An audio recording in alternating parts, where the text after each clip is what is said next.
Hello, I'm Santiago, Senior Technical Support Engineer at Dwyer Instruments, and welcome to this video highlighting the series V6 Flotect mini-size flow switch. In this video, we will be showing how to swap out the switch mechanism, which can be accomplished with the switch installed inline, saving both time and money. First, we will implement the use of a 0.05-inch hex screw to remove the protecting plate on top of the V6 flow switch. Push it in there and unscrew it a little bit. Once you see the plate start to move, you should be able to pull the unit out just by the wires here. Might be a little snug. You might need to wiggle it a little bit. While lifting this up, you'll want to note which side the magnet's on. So you're going to want to keep the new switch in the same orientation so everything still operates the same. The new switch is going to come in a nice little plastic bag like this.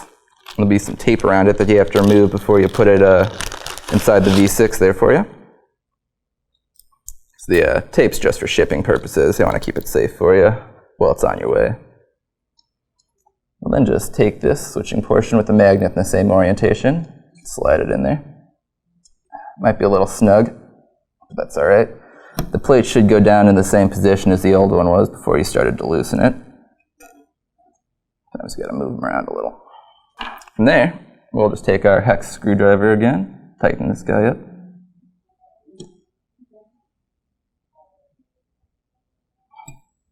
Now once this is in place, to test our new switch, we can get out a multimeter, either to measure continuity or resistance.